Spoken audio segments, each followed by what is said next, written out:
discussion keeps the world turning. This is Roundtable. From the heart of Beijing to the edges of the global stage, you are at Roundtable. I'm Niu Honglin. Around the world, access to specialized healthcare often depends on geography. In China, a new experiment is testing whether aviation can close that gap, not by evacuating patients, but by flying the hospital itself.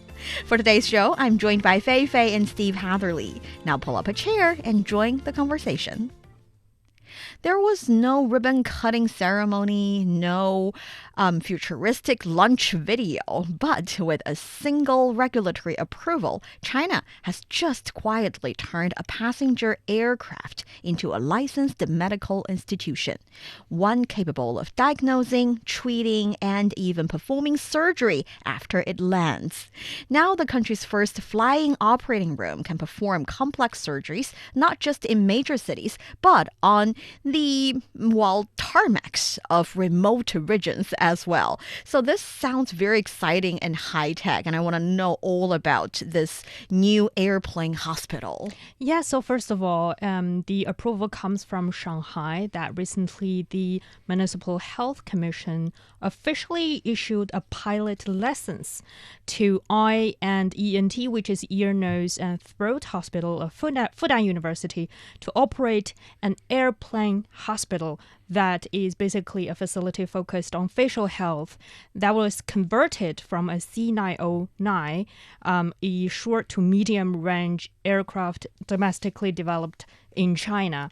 And this aircraft has been operating for several months, actually. It debuted in September last year, and they actually flew to Xinjiang as their first stop, and then trialed how they can help local residents in terms of their eye, ear, and nose, throat problems. Yeah, so at that stage, and this plane, by the way, was jointly developed by the hospital that Fei Fei mentioned, the Eye and ENT Hospital of Fudan University. Good hospital. Yeah, also together with the Commercial Aircraft Corporation of China. So they worked together to design this aircraft, not the aircraft itself, but what happens inside the aircraft. Very much needed. Yeah, but at the beginning stages, it was all about consultations and examinations, also training local doctors, and also remote diagnosis through 5G networks. And it was about proving one thing first that was crucial.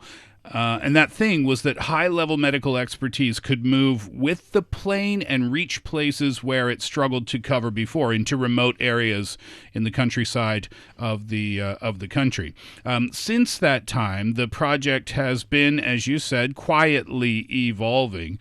The aircraft itself, it was upgraded step by step by step by step, and it was transformed from a basic flying clinic into something far more complex and capable.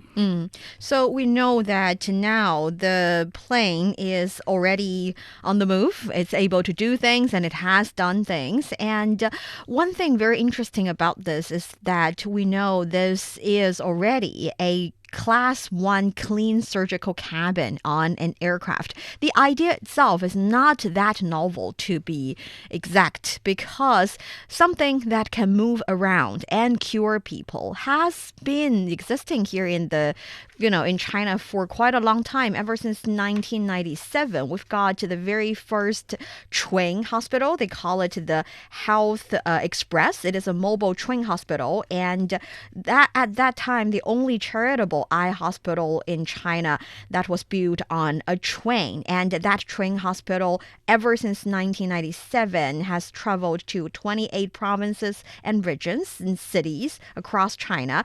It stopped at 202 stations, of course, to remote areas, and it can help patients with their eye problem already. So the idea of moving the health or medical crew to remote places, that idea itself is not new. But for this one, well, first, it's on an airplane. It's something that has never happened before. And this class 1 clean operating room is also groundbreaking. Yeah, so there are 4 levels of clean operating rooms. This was new information for me. I didn't know this before, but they have level 1, that's the highest, to level 4, which is the lowest. And a level 1, it is the most sterile. It is designed for high-risk surgeries, for example, like an open heart surgery or something like that. That would be level 1. Very clean. Yeah, exactly. Well, it has to be, right? Yeah. Organ transplants, things like that would qualify as well. So that means, yes, cleanliness, but it also means safety as well. And that's why integrating a Class 1 clean surgical environment into the C909, into the airplane, is such a technical achievement. The interior of the plane, it's more than just first aid, of course. It's designed for these really delicate eye and ear, nose, and throat surgery procedures that restore sight and hearing, and that's why the standard is so high in terms of sterility. And this is really having a transformative impact on quality of life for the people who are able to take advantage of this. And it proves that it can be done. Yep, they did it on a train before, but now they've proven that it can be done on a plane, and it's a new benchmark for mobile medicine. Yep, the concept itself existed before, but this kind of achievement on an airplane has not been achieved. So for those of you who are not that familiar with the system here in China, actually here in the country, the idea of allowing top-notch doctors to go to remote areas has been a long-standing tradition. My mom is a doctor, and herself as well, her colleagues, teams in the hospital, they have very long-lasting programs asking sometimes young doctors, sometimes very mature doctors, specialists, to go to remote areas. And this is not the case for only one hospital. It's for almost all of the good hospitals around the country. And they even have designated areas or designated grassroots hospitals that they send help to every single year for a period of time. And for those doctors, they go to the villages, they go to remote areas, and they would do things like not only treating patients, but also, for example, teaching doctors there and even setting up a certain system so that when they leave, the doctors there would be able to have a better system, a better routine, a better protocol to treat patients. So when they're there, yes, these doctors are experts already, or maybe some young doctors. So they're not only specializing on their own, let's say, specialty. They would treat doctor from a general surgeon's or general physician's perspective and then give them special treatment.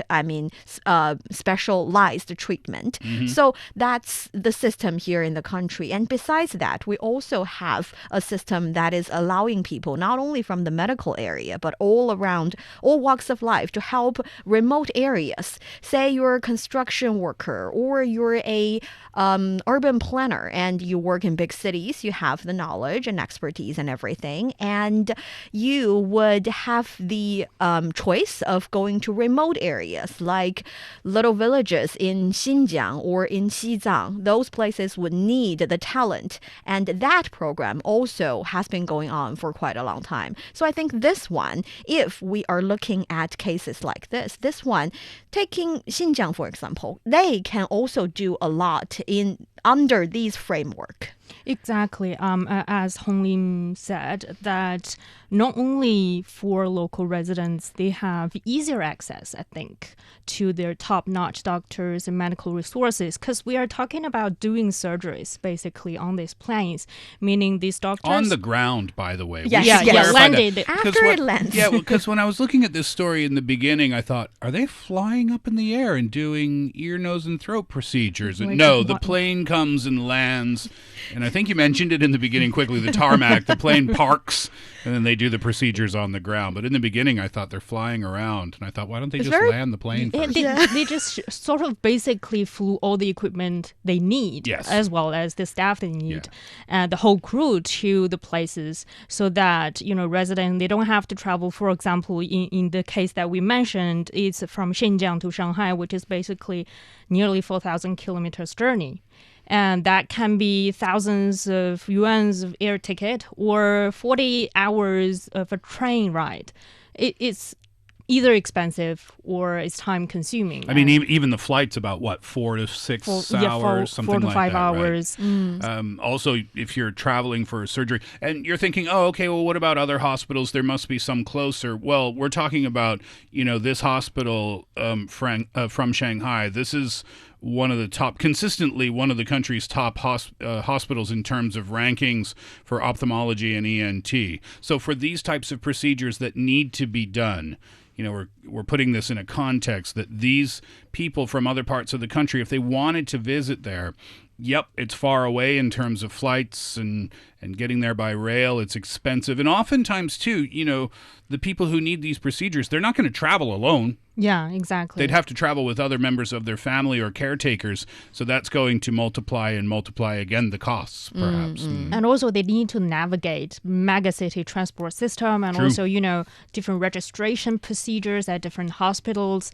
and, coming from basically to a new place, and you need to sort of navigate through this kind of complex and very new areas for you can also be very stressful at the same time. And also you need to figure out where to stay, accommodation, your every meals. And if you're traveling with a patient, you also need to find a place to take care of that patient. And in the case of, ENT and eye problems, sometimes the patients have hearing or sight, impairment. That is another hurdle on the way. It's just make more sense to transport, to fly the doctors on the site. As complicated as it is still a simpler option. Yeah. But when it comes to modern day medical services, I think about the top-notch doctors, but also think about the equipment, the larger machines that you would see in hospitals, the very expensive ones.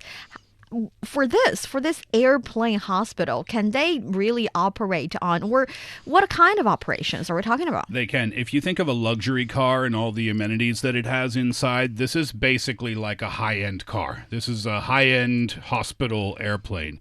And what they can do is they can deliver complete medical workflow from the interior of it. Screening, diagnosis, treatment, rehabilitation, specialist consultation, and training for the doctors as well. All of these things can happen on board. You asked specifically about the equipment, though. Here's what they have. It has over 10 types of advanced devices, which all, by the way, were developed by the hospital or in partnership. One, they have an OCT scanner or scanners.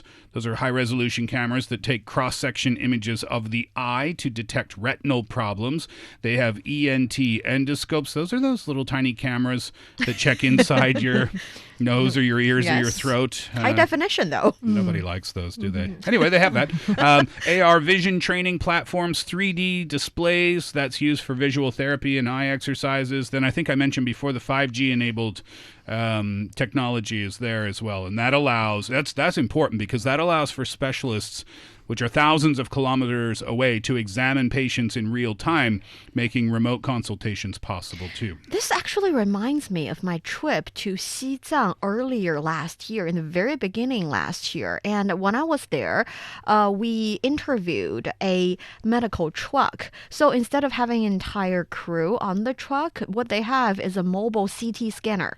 And they would be able to drive that CT scanner or that truck to remote areas. And they went to Xizang to give people CT scan. It was right after an earthquake struck. So majorly, they were there to help those who are disaster struck. Yet, a lot of people with chronic disease would go line up in front of the truck and go up there and get the CT scan so they would have a better diagnosis over their disease. And at that time, I remember that car had its own cable, and also it's Xizang. it's high altitude area and you have to wear the protective clothing. I mean, the medical staff would have to do that so that they are not hurt by the X-ray, radioactive X-ray.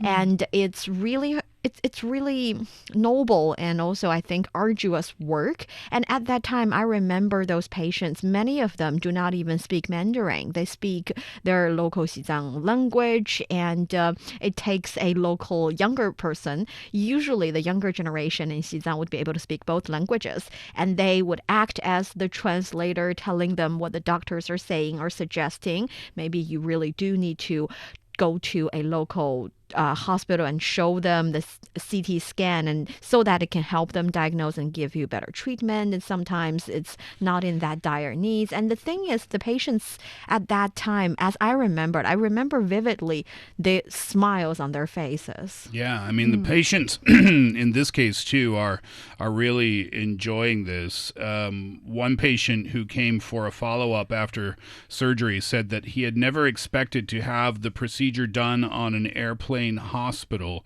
He said that the doctor and his team that he worked with made him feel completely at ease, and it highlighted the trust, I suppose, or the anxiety that some patients might have, which is kind of maybe a little understandable.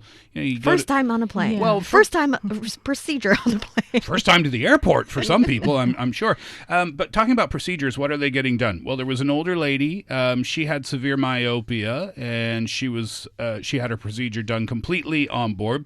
There was another younger patient who was seeking laser vision correction. That was able to be done. Oh, really? Mm-hmm. Yeah. Allergy sufferers with nasal congestion could be examined using those fun little endoscopes that I mentioned before. And then one post-eye surgery patient was monitored remotely by a surgeon in Shanghai. And that was the first real-time follow-up between the two regions, two areas, Xinjiang and Shanghai. Really cool. Yeah, and also that reminds me that by having these kind of medical visits from top-notch doctors in Shanghai to a remote area such as Xinjiang or Xizang, as Honglin mentioned, is also helped with awareness as well. For example, from where I live, when like an elderly lady, when she had suffered myopia, she may not fully aware the problem that she's having at the moment. She may, most of the time, she will just endure that discomfort or sort of inconvenience in her life and just pass by.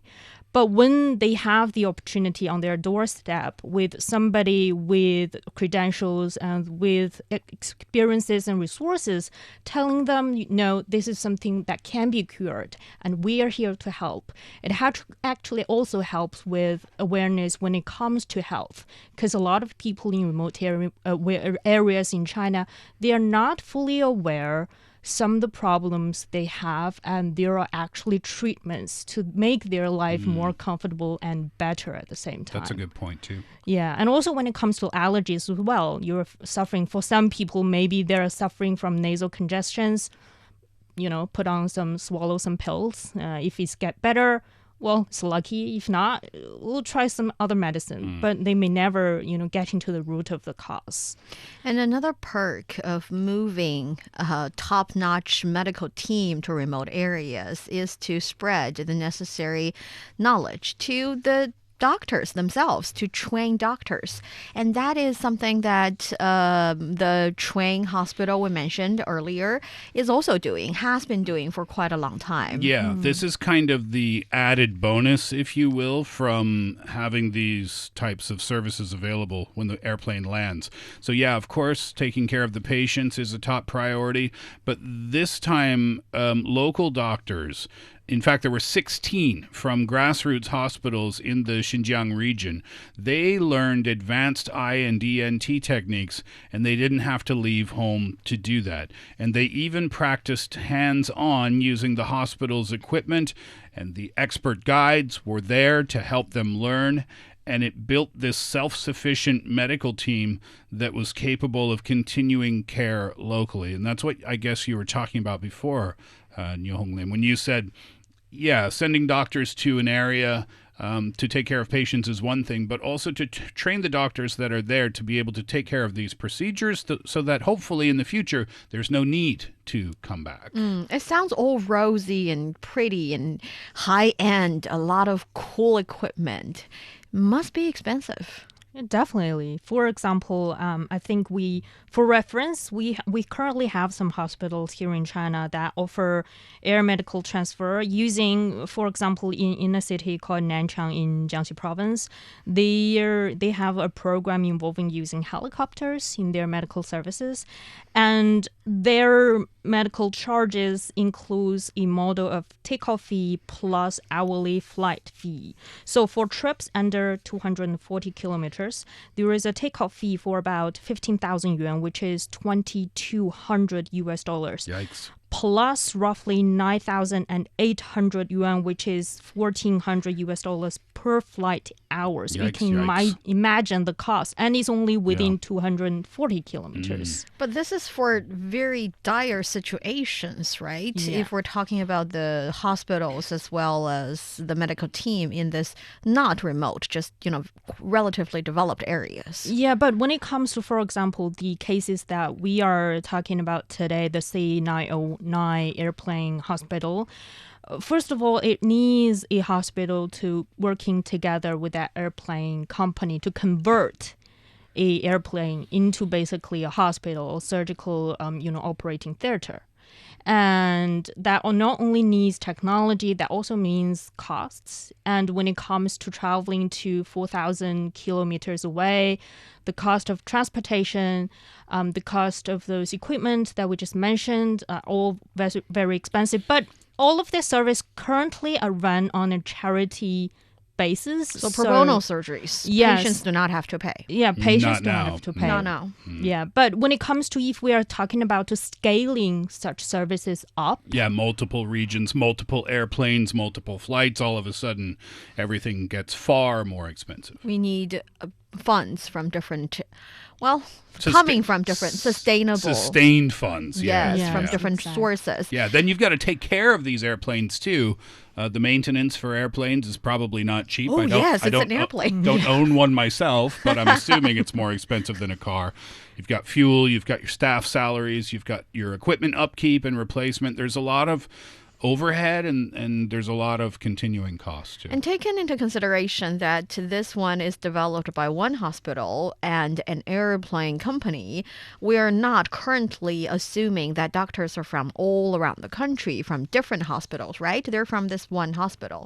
yes. Which means it's possible that if we're talking about really a high-end crew, there's not a huge pool to come up with to form that crew of medical team on board. Yeah, and also this plane, the C909, pardon me, is specifically designed for the procedures that they are able to do in there from what I understand. And you're right, it's from one hospital. So, I don't know how many hospitals are in Shanghai and Beijing and the other big cities or wherever the best hospitals are, but they'd all have to have their own planes, and they'd all have to have the interior of those planes designed in a way that was suitable for whatever procedures they were offering. Yeah, but actually I checked online before the show that a number of hospitals actually are also working with the same airplane company, the Commercial Aircraft Corporation of China. They're also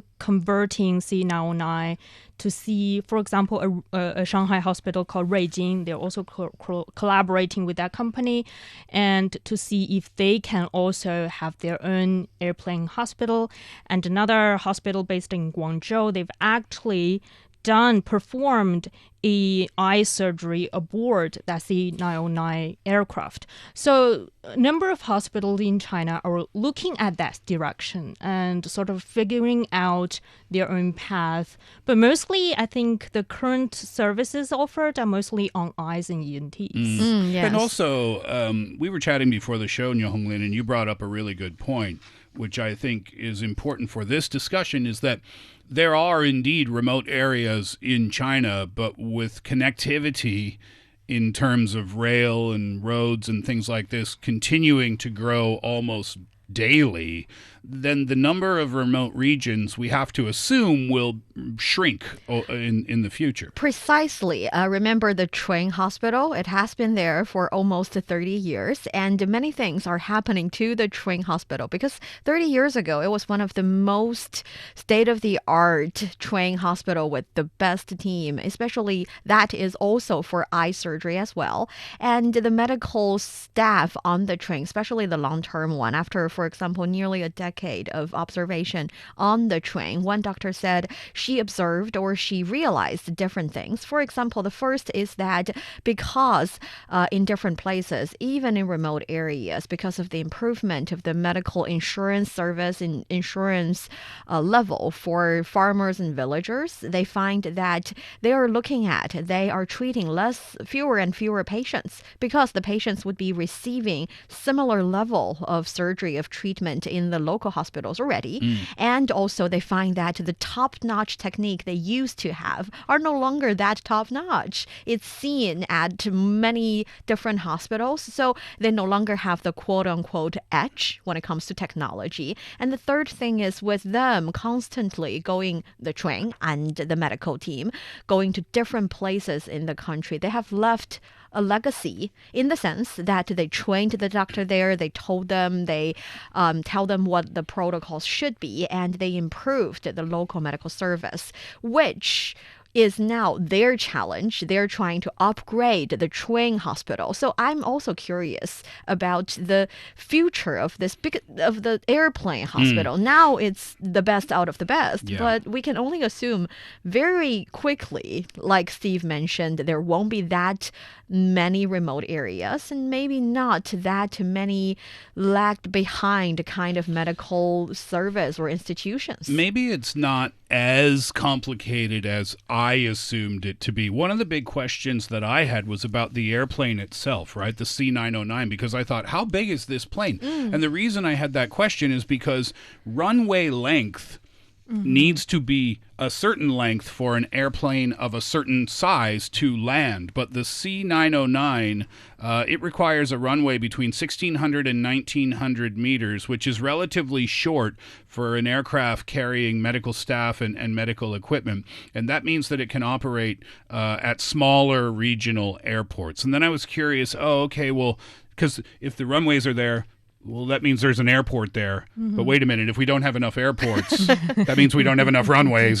So where's the plane going to land? But Xinjiang I found out that it has 25 airports. Inner Mongolia has 19 airports. Sichuan has 16. Yunnan has 14. So that doesn't seem to be an issue as well. Yeah, exactly. Because these places, they're mostly less populous compared to eastern regions in Shanghai. And airplane would be a more efficient way of travel. And then coming back to, how in the future of such, airplane hospital would be, I would imagine it's not only just about helping people in China. And I think, as Honglin mentioned, the train hospital not only are helping people in China, I think they're also going overseas. For example, the reverse of medical tourism. Yeah. Kind of. Yeah. In the other direction. Yeah, right? and also even have an arc. It's called the Peace Arc. It is a Type 920 hospital ship of the People's Liberation Army Navy of China, and it is also pretty cool. It has the capacity of 300 beds, 20 ICU beds, 8 operating theaters, and can perform 40 major surgeries a day. And it's mainly to carry out overseas missions. So perhaps, like Fei Fei said, in the future we can see this plane flying off to overseas places and helping people. So no need to worry about the future of it. Just very excited to observe the development of that airplane. Maybe our driverless taxis of the future will be robotic doctors inside where you can get your eye procedure done on the way to the shopping mall or something. Wow. I mean, that is the future That of is future cool. of futures of futures. I'm glad.